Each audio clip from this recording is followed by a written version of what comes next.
Bienvenidos de nuevo y ahora con una leyenda. Voy a cambiar al inglés porque necesitamos utilizarlo con este increíble invitado que tenemos, Brian Tracy. Brian, first of all, it's an amazing pleasure to meet you. Es un gran placer para mí también. Gracias. There you go, good Spanish. You're basically a legend, a living legend in the world of sales. And for the people that don't know you, I'd like you to give a 30-second intro on how you got into being a public speaker and specifically into sales. Well, I started off as a laborer. I did not finish school, so I worked in farms, I worked on ranches, I worked in factories, I worked on a ship, and when I could no longer find a laboring job, I got a job in sales in straight commission, and going from door to door each day, knocking on doors and selling a small product, and just enough to eat.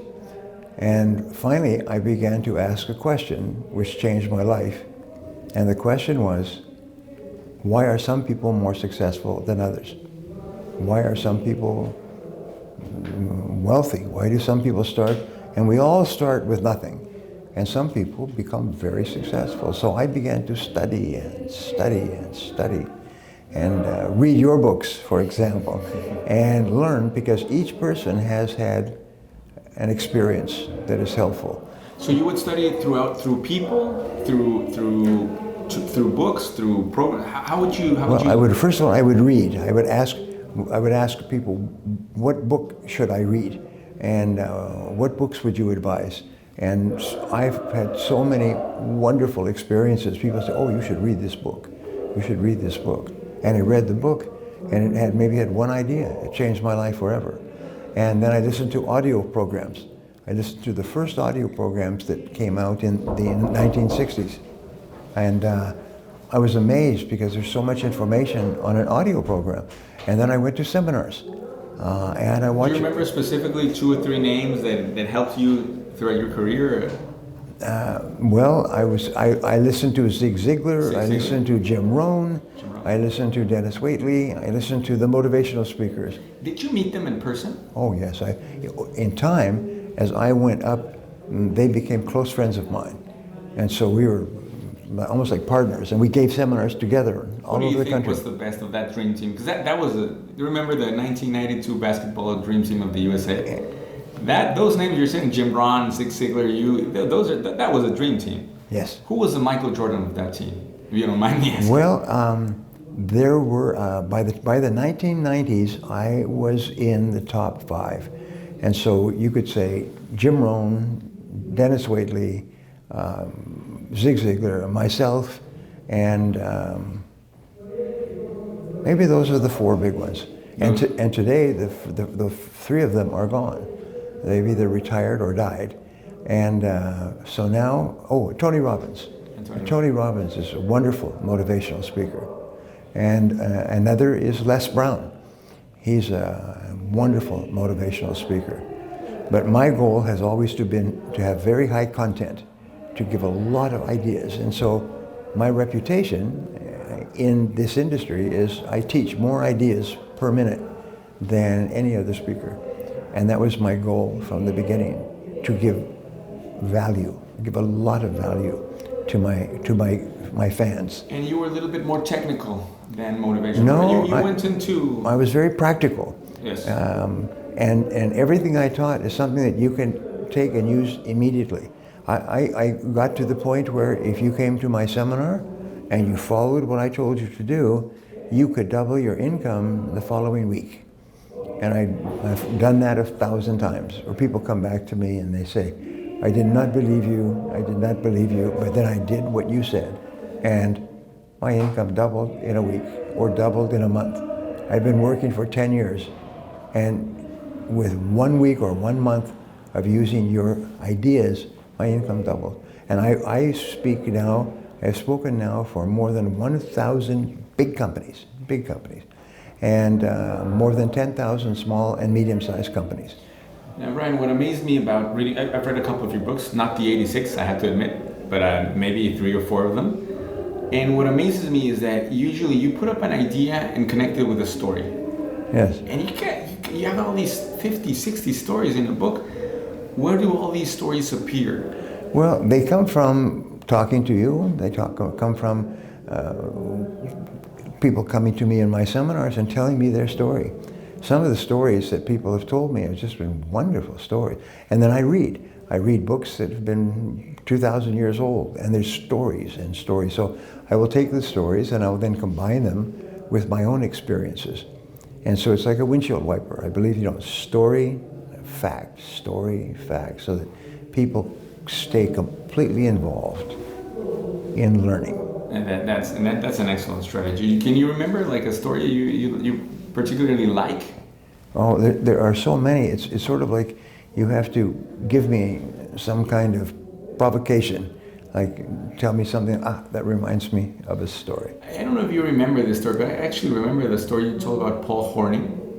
He was a quarterback from the Cincinnati Bengals and was benched. And then he was used as a running back. And that story for me was really amazing because Vince Lombardi came in to the Bengals. I don't know if you remember this. No, I don't remember. Vince Lombardi came in, and instead he was the second quarterback. And instead of putting him as a quarterback, he put him as a running back, and he became one of the best running backs in NFL. And I remember you using that in a book, sort of a very simple way of saying, move your pieces. Yes. Well, one of the ideas that I have for a book is called turning points. And every person in their life, like you and me, we have points where we change. Something happens and we go in a different direction. Like you decided to get out of real estate development, you turned it over to an excellent executive, and now your focus is on selling. But it's something happened that caused you to change. And if you look at your life, your whole life is a series of turning points where something happened. And sometimes it's not only good things, sometimes the bad things happen that make those turning points. Yes. Well, Barbara, my wife, and I talk about this, and we find that meeting the right woman or the right man is the major turning point. It's a major turning point in your life. You look back and you don't realize how important that was, because it affected everything for many, many years. And how do turning points appear later in life?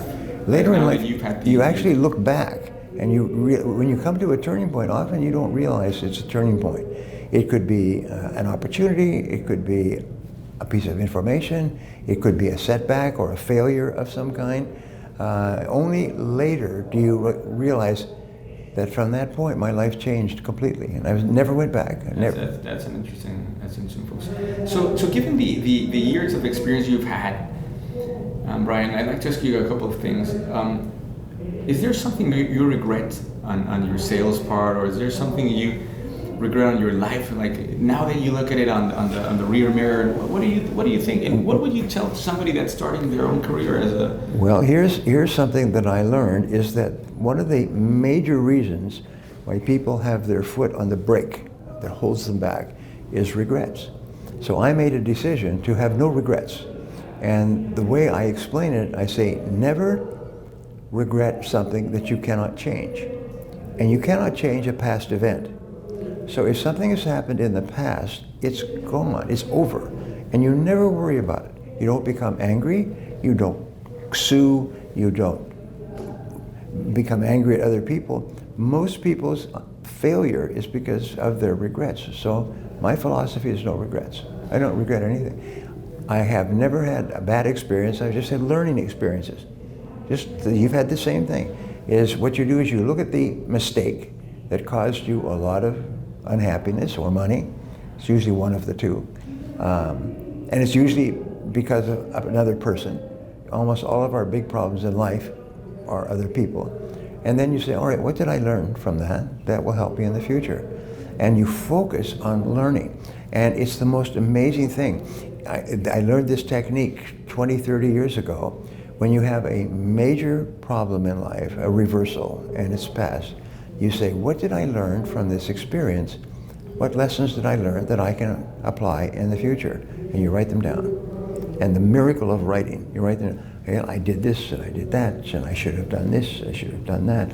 And then you just review those notes. And I know many people who went from poverty to millionaires, to become rich, because every time they had a setback or a problem, they sat down and they wrote down, what did I learn? What did I learn? What did I learn? Force yourself to extract everything you can from every experience, and that will make you rich.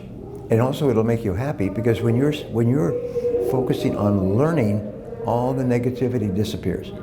There's no negativity. It's just lessons. You've seen the last 15 years with monumental changes on the digital side. Yes. And so do you feel that sales have completely changed, or is it how have you felt the digital change on the sales landscape? Well, if you're talking about sales, we're talking about influencing other people. And technology is a way of influencing other people more efficiently, faster, easier, more efficiently. Before you could send out one letter, now you can send out an email that goes to 50,000 people. And so still, people need to like you, they need to trust you, they need to believe you, they need to believe that if they follow your advice, it will help them to improve their lives in some way. So selling hasn't really changed.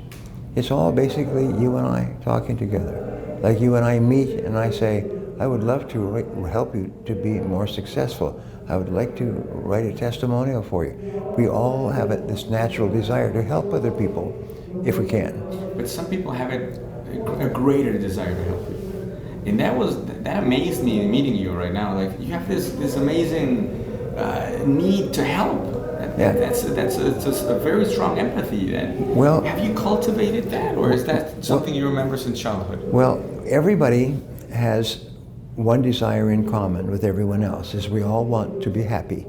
Everyone wants to be happy. Aristotle said this 350 years BC. He said, the one common goal that every person has for every action is to be happy. And no matter what you want to accomplish, you want to earn more money. Why? So you can have a house. Why? So you can provide for your family. Why? So that you're going to be happy. It's called the first moving force. The number one goal for everyone is to be happy. Now, so we come to helping other people. We are designed, almost like programs, so that we get a wonderful feeling of happiness when we help other people. That's why, like, for instance, I have 4 children and grandchildren. And whenever I do anything that makes them happy, it makes me happy. So you're always looking for ways to make the important people in your life happy. So therefore, if you want to be happy, make other people happy. And the more skilled you become at helping other people, I will tell you this, you will probably earn a lot of money in your career, but you will never remember earning a lot of money. You'll just remember the effect you had on other people. When other people tell you, yes, that you said this to me, or you helped me with this, or you changed my life in this way. And the money you'll forget completely, but you'll remember that story about somebody that you helped. That's so true. Now, if I might ask you a little bit more personal questions on the parenting side, because that's something that troubles me a lot. Yeah. You were somebody that was a public figure, you traveled a lot. How did you manage the parenting side? How did you balance that life? Because that's something I struggle with every day. Well, the number one is you're married to a wonderful woman. That's so important. It's interesting, Barbara and I just had dinner with a friend of ours who we've known for 30 years in our business. And he said the same thing. He said the most important thing in his life is his marriage and his wife. And it's the same thing with me. And so if you really have a good marriage, good relationship, then everything works out. So when I was traveling 180 days per year. 180 days? 180 days per year. I would speak about 100 days, but then with traveling. Right. So I was gone 180 days a year. And Barbara was in complete charge of the children and the house. And so when I was not traveling, I was with Barbara and the children. And when I was traveling, Barbara was in charge. And so we never had a problem. And our children turned out to be wonderful children. And if they are like 30-something years old, right? Right. What suggestion would you tell them as a parent now that they're going to become parents, or maybe they're already parents? What suggestion you tell somebody that's recently become a father? The most important thing of all is to tell them that you love them, and no matter what happens, you love them 100%. And we learned this. Barbara and I studied how to raise happy children, and the most important thing that children need is their parents' love. In psychology, they call it unconditional love. In other words, the love is given freely and it's never taken away. It's never partial. It's always 100%. So our children know, and we tell our children that we love you 100%. And so now 3 of our children are married with children, and they tell their children that they love them 100%. And you can always tell if you're a good parent because your children laugh all the time. They're always laughing. And so we take our 3 children, their children laugh all the time because they're happy, because they know that their parents love them. And if you can do that, they say, a good friend of mine said this, I never forgot it. He said that all problems, all emotional problems that anybody has comes from love withheld. It's come when they were young, is their parents withheld their love. They took the love away. They made the love conditional. If you do this, then I will love you. If you don't do this, we take the love away. So the child is always insecure, and they grow up insecure. When they become adults, they have all this feeling, what if they take my love away? And so our children know that there is nothing that they can do to cause us to love them. We joke, we love them 100%, never even 99%. It's always 100%. That's all. And with your wife, it's the same thing. It's 100%. Never changes, never less, because it's taking love away, or even threatening to take love away, that causes all the emotional problems. It's almost like a person is threatening to hurt you, because we need love. I used to say this: children need love like roses need rain. And it's the love that causes them to grow and to thrive and to become successful. And then they will seek other people who have the same ideas. Great, Brian. I want to wrap up with a couple more questions. I get this message specifically all the time in social media, and sometimes I don't know what to answer when people contact me when they're on the weakest point of their life. Yes. Usually it's a bankruptcy, divorce. Imagine the worst possible scenario, the perfect storm. Yes. When somebody is living the perfect storm, they obviously turn to you. You seem successful. They look at me. I look at like a successful person, and they turn to me and they say, "But you're not living this and this and this," and they give me these horrible scenarios. What do you tell somebody in that point of extreme weakness? Well, I mentioned it before. The first thing is you accept. This goes back 200 years. The starting point in dealing with any problem in life is to accept it has happened. You had a car crash, the car has crashed. It's happened. Never become unhappy about a past event, because you can't change it. So what do you say, all right, is what do I do now? What can I learn from this experience that will help me in the future? One of the things that I found very early was that most millionaires, wealthy people, have been broke 2 or 3 or 4 or 5 times before they finally learned enough to become rich. And then they become some of the richest people in the world. So therefore, we only succeed by failing.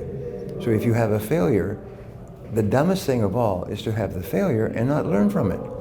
So you say, what can I learn from this? What lessons? And you write them down, write them down, write them down. And I have a good friend who was in his early 20s, 23, 24, and he and 2 friends of his started a business, real estate business, sales business, marketing business, and they worked very, very hard for 2 or 3 years, and they went broke. They lost everything.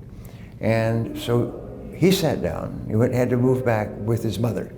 He sat down and he said, what have I learned from this experience? And he wrote them down.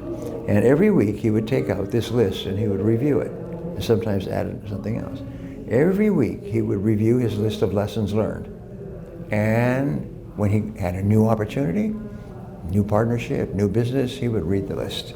He'd study the list. When he had a problem in the business, he would study the list. And by the time he was 50, he had more money than he could spend for the rest of his life. He was so successful because he just kept referring back to his lessons learned. So one of the most important lessons that I learned is never quit. You never quit, you never give up. And you make a decision in advance that no matter what happens, I will never give up. If something goes wrong, it will not be because I'm bad. It just was something went wrong. When the economy goes down, enormous number of people lose a lot of money. So what do? You say, what did I learn from this experience? And you pick yourself up, but you never give up. That's why you're successful. That's why other people are successful. But the thing is, you make the decision in advance. So it's sort of like, and I could talk about this for hours. It's so important. It's sort of like you're programming your mental computer. Programming your mental computer with a command. The command is you never give up, you never give up. So then when you do have a setback, your subconscious mind says, bing, never give up. It's automatic that you never give up. You never even think about giving up. You think about learning from it, doing something else, starting over. And Brian, give me, I know you've written 86 books. 86 books. 86 books. That number is just, for me, it's astounding. I mean, actually, it's probably more than 86, but it's probably more than 100 because I've done a lot of books with other authors, and so they're co-promotions. And I've written several books that I've gone to friends of mine, like you, and I say, well, I'll tell you what, I'll give you the rights to this book in Spanish, all right? And so we'll put your name and my name on it in Spanish. We'll pick a nice title. And so now I have books in Russian, in Romanian, in Polish, in Chinese, in the Indian languages. And so I say, just you and I, because we're friends, we'll produce the book together and your name will be on it, and that will be your start. And many people change their whole lives because they got a book. And I've already written the book, and so they will go through and they'll add a few things. But tell me, if we had to choose, because I know you obviously you can't speak badly about because every book for me is like a kid, no? You can. Right. But if you were to select 3 or 4 of them to somebody that's just introducing into your world, which were the 3 favorites or the 3 first you would recommend to read? Well, my book, Maximum Achievement, is considered by many all over the world to be the best book on personal success ever written. In fact, I just got an email with a video from a friend of mine at a conference where the father and the growing daughter stood up and they're talking about maximum achievement and how it transformed their lives over the years. So I would recommend Maximum Achievement, which is in Espanol. And I also have another book called Goals. And the book Goals makes people rich. It's almost like taking some kind of a drug because it shows you it shows you how to decide I'm sure clearly. A lot of people want that drug here in Mexico. And then one of my best-selling books is called The Psychology of Selling. Is how do you sell well? Because most fortunes start with learning how to sell effectively. And so you need to learn how to sell. And you overcome your fears, you learn the strategies. I will talk about that a little bit later on today. And then I got really interested in time management because I realized the way that you manage your time determines how successful you are in everything. So I began to study it. I'm now the best-selling author in the world on time management. I sold 10 million copies. I still, and in 46 languages. And people say, it changed my life, it made me rich. Your book made me rich. Your book made me rich because I didn't understand. People always undervalue time. I mean, it's amazing. Yeah, so you learn the skills of personal success. You learn how to sell. You read books on management, as you have written, books on how to manage well and use your time well, and you'll be a big success. And I joke with my audiences. I say, there's no one that can stop you from being a big success in life. And then I stop and I'll say, there is one person. There's one person that can stop you from being a big success. And who would that person be? Who is that person? And everybody in the audience goes, they all point at themselves. They all smile. And it's true. I mean, that's the, as you say, you're putting the pedal on the brakes. Brian, it's just an honor to meet you. It's an honor to be with you. Mexico is your home. Thank you. And we're so glad and happy to have you here and to bring that big empathy wave you have here. Thank you. Es un gran pleasure. And it's a pleasure. Pues ahí tienen a Brian Tracy y acuérdense siempre que uno son quien van a llegar a ser.